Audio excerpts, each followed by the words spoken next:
His personality is bigger than life itself. He takes the room when he walks in.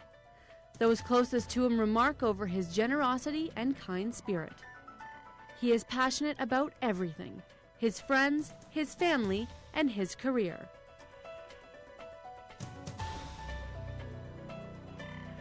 His name is David Nairn. David is the artistic director of Theatre Orangeville and has been since 1999.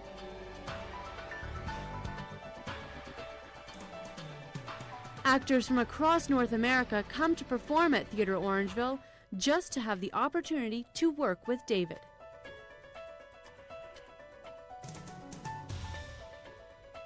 David has been instrumental in the children's programs that run at Theatre Orangeville.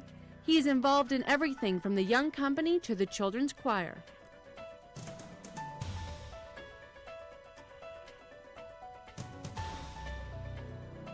Join me, Diana Bumbaca, as I talk one-on-one with David Nairn right after this break. So the principal suggested that I either find something constructive to do with my time, or I perhaps think about doing something else. So I thought, well, what's the easiest thing to do? It seemed to be theater, because everybody just seemed to kind of sit around and do weird things. And it was also a cool way to meet girls, so because it was all girls in the class, right? So I sort of got into that, and that's just kind of how it fell out, and here I am, like a million years later, still doing it.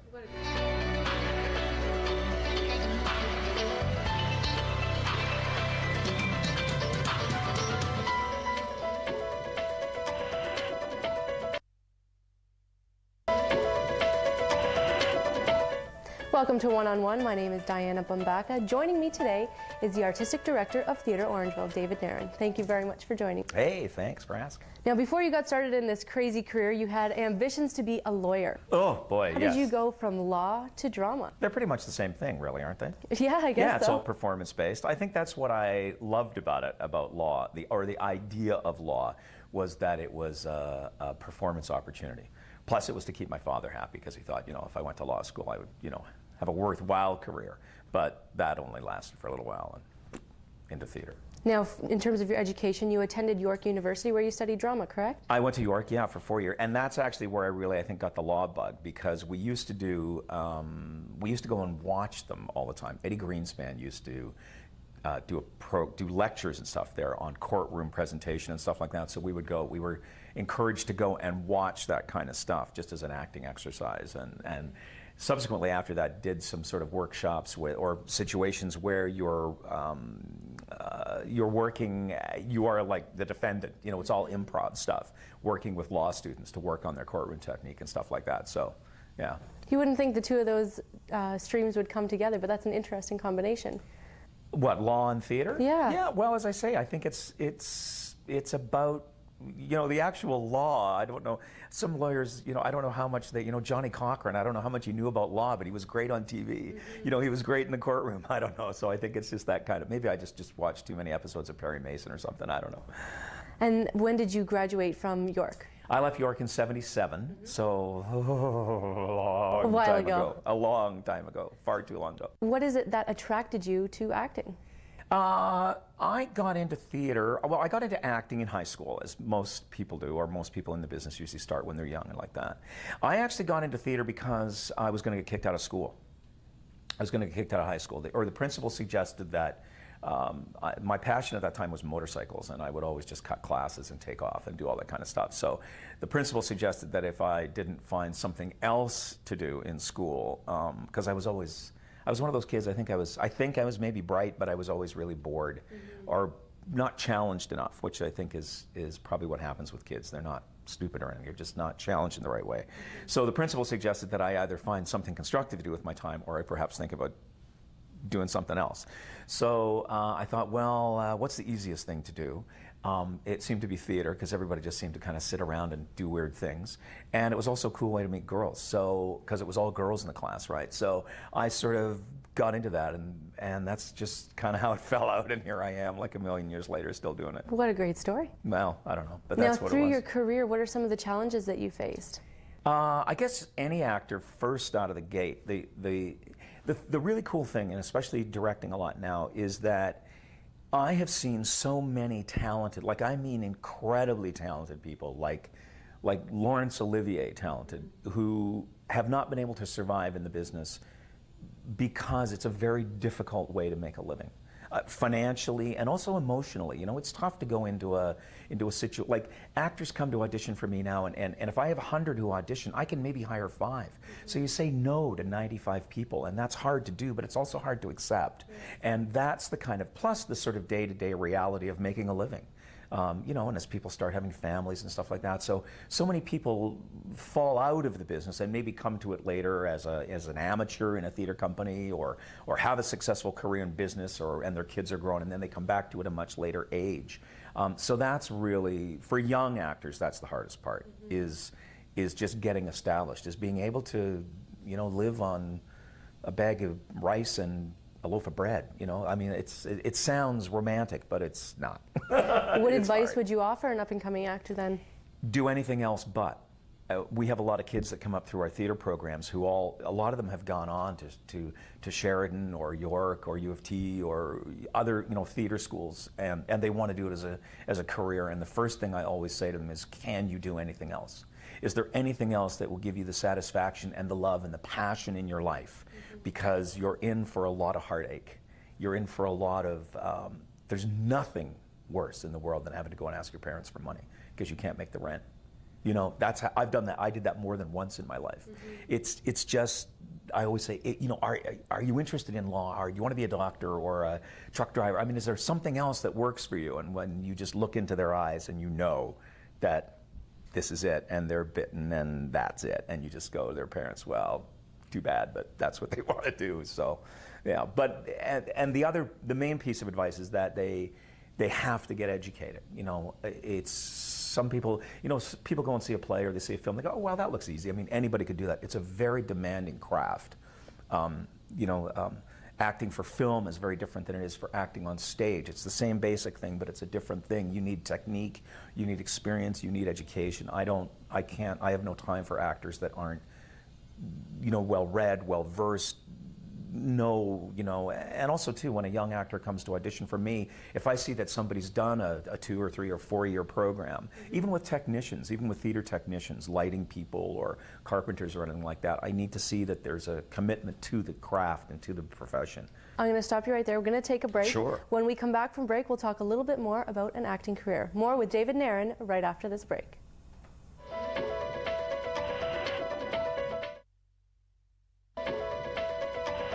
Welcome back to One on One. Joining me today is the Artistic Director of Theatre Orangeville, David Nairn.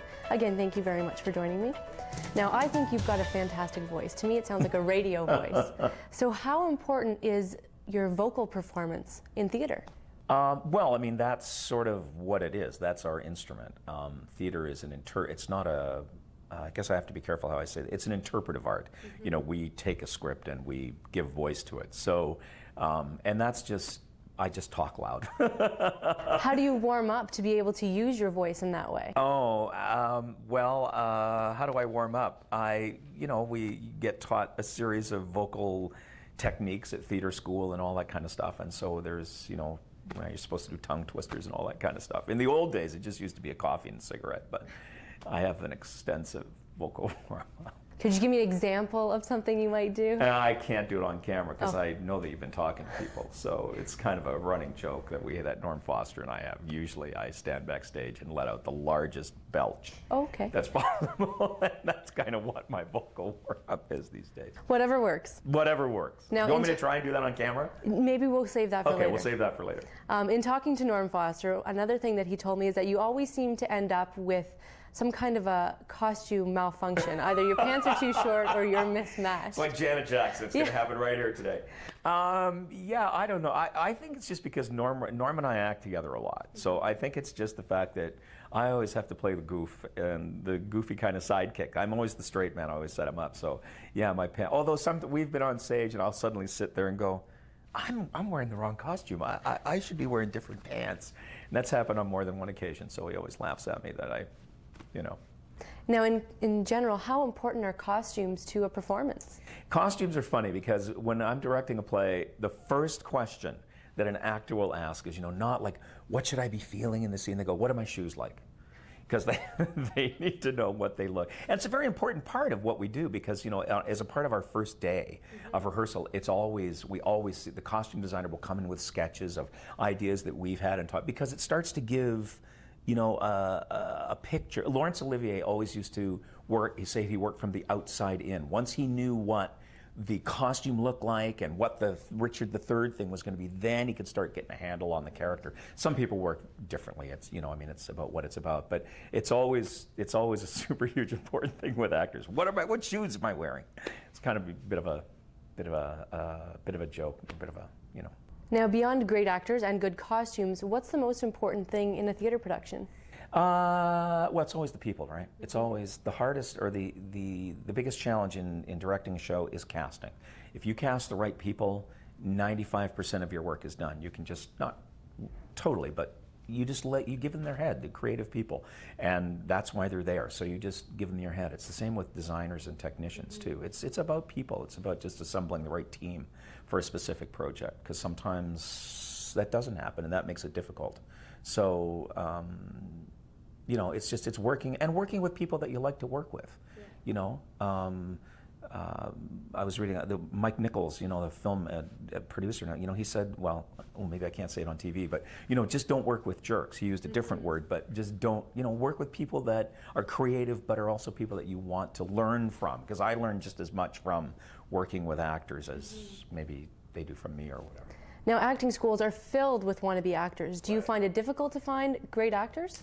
No, great actors, that's kind of a bit of a misnomer, because I mean, I think every actor is great. I think every actor who works in Canada, who makes their living or a substantial amount of their income every year, is a star. You know, we don't value that kind of thing quite as much in this country as they do in the States, because I've worked in the States a lot too, and it's just a different sensibility. We don't support the arts kind of the same way, but it's, yeah, so great actors, I just think that any actor in this country who makes their living, or as I say, you know, waiting on tables only half of the year and acting, is fantastic, you know. And I mean, some people are right for certain roles and not for others. I mean, every actor likes to think that they're perfect for every role that's ever been written, you know. I mean, I can play Hamlet or I can play Ophelia, you know what I mean? I'll cut my hair, I'll grow it, I'll get shorter, I'll get taller, I'll get fatter, I'll get thinner, I'll go whatever. Well, I'm going to stop you there. When we come back from break, we're going to talk about your experience in musical theater. Please stay with us. There's more to come with David Nairn on One on One.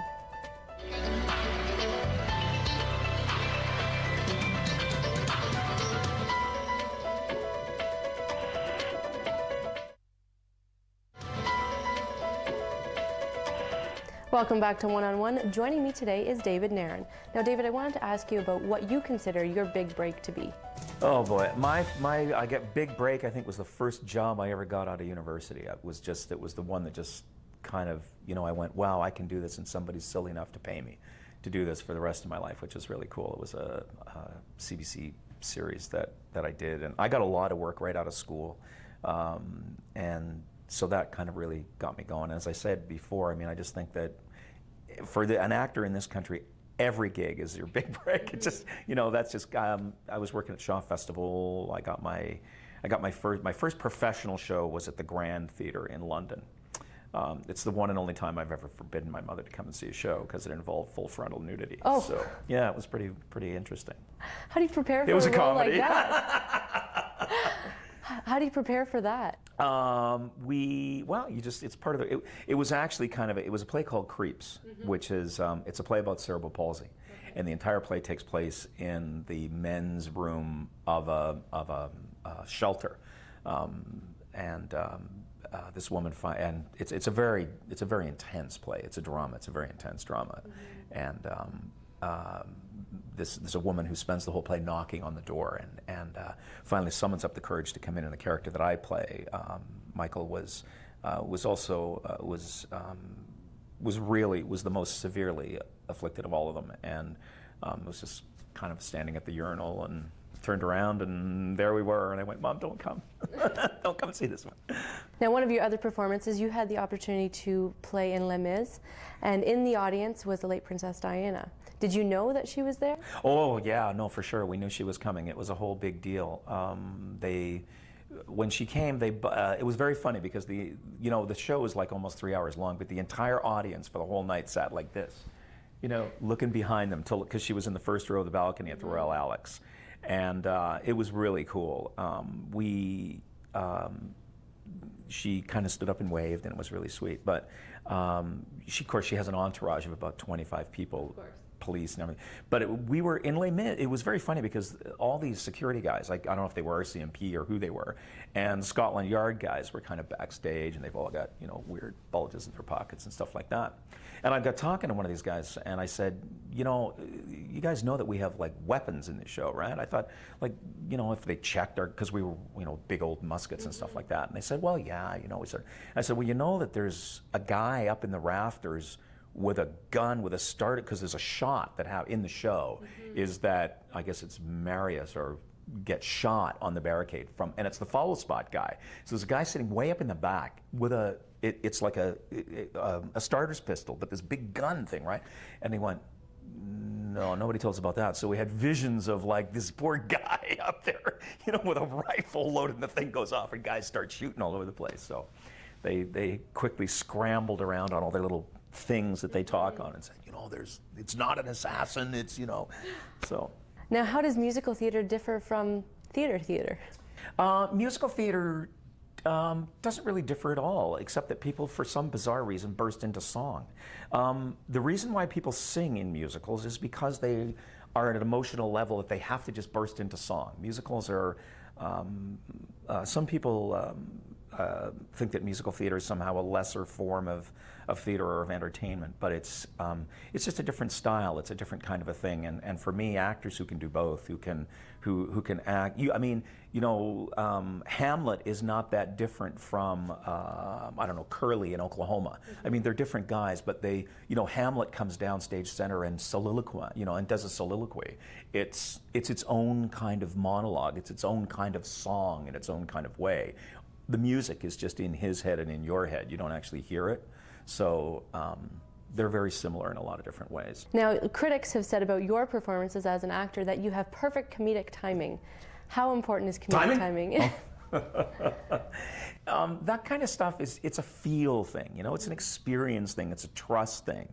When Norman Leese and I work together a lot, you just get a feel for how the other person thinks or breathes almost, and the audience. It's a really magical kind of thing that you can just sort of like hang out and then you come in with it. Because if you came in too soon or you waited another half a second. Well, I'm going to stop right there because we're going to run out of time. Uh-oh. There's more with David Nairn right after this break.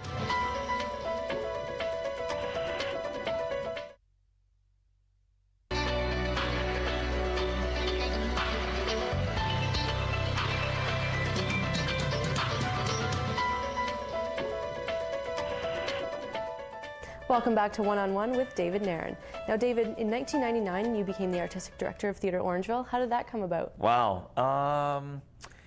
I was doing, I had worked here, I had worked at Theatre Orangeville as an actor before. I had never directed here before, but I was actually doing a show in Detroit, and I had been there for a year acting in a show.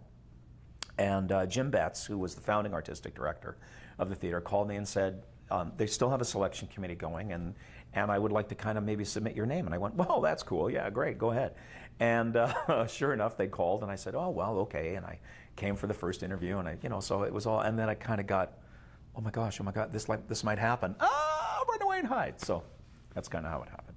Now, how do you get big-name theater artists from across Canada to perform here at Theatre Orangeville? It's a very special place here. We do all Canadian work. We do a lot of new work, and so that excites actors.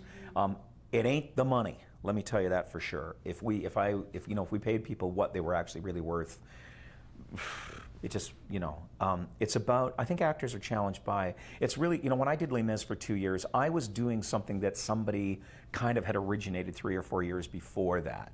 So to work on a brand new piece, and, Louise, Petrie's here now, and Mike Terrio, Michael, who was, in Lord of the Rings, who got all the accolades for he was brilliant as Gollum. Michael Burgess, Susan Gilmore, lots of fantastic, Lally Cadeau, we get a lot of Stratford people here. Because actors want to work when they don't have work, but also because I think they love the community. like the community is really supportive of them, and they really dig the theater, like the physical space. But actors are really jazzed by new work and creating something for the very first time out. That's because those opportunities are few and far between, or not as common as they are, but that's a really exciting thing for me, actors, lighting designers, everybody to sort of be on the ground floor of a new piece. Now, going from the actors who are established to the younger ones, how do you encourage children to participate in theater? We probably about 6,000 kids a year see a play at Theatre Orangeville, but about 400 kids a year actively hands-on participate in a Theatre Orangeville thing, whether it's the Young Company, our Theatre Orangeville Youth Singers, the Toys. We do drama classes throughout the year. So that's how you really kind of get them involved, performing arts opportunities. How important is it for children to be involved in something like that? I think it's huge because, the schools those kids come from, we have kids that come sometimes from an hour away, from with an hour radius. And I always say to the parents, I said, like, why are you here? And they go, well, because there's nothing like it in our community. And hockey's great for kids and soccer and sports and all that kind of stuff, but not every kid really wants, they want an arts thing. So, and it's not in their community. So they come to us because we've kind of become sort of, I like to think, kind of industry leaders about that, but that's, so it's huge, I think, because those opportunities aren't there in school. When I was at school, man, we did 10 plays a year after school and all that kind of stuff, but that stuff has changed, so it's hard. How is theater in Orangeville different than theater in Toronto? Well, theater in Orangeville and in small communities outside of Toronto, we can have a program like that. We can draw from our immediate community. Toronto, I just think the Toronto theater scene sometimes is people just think that it's big shows, that it's Mamma Mia. And there's a lot of really exciting, smaller, creative theater companies in Toronto. Theater in Orangeville is probably not as cutting edge, it's really edgy stuff, that might work because it's a limited market. It's a different kind of a thing. People come here for different kind of reasons. And Toronto audiences come here on a regular basis because they know that they're going to see different kind of programming that they might not see in Toronto. Now, this is the 13th season of Theatre Orangeville. Yeah. What's going to make this season different? Well, we've got 2 world premieres. One, Could You Wait, of course, which is playing right now, and then our Christmas show is a brand new piece. It's called 'Twas, and it's kind of about the origins of Christmas and why we kiss under mistletoe and why elves make toys and why do reindeer fly and all that kind of stuff. And it's half the cast are professional actors and the other half are kids between the ages of 8 and 12 that have all come up through our youth programs. So that's kind of a really exciting thing.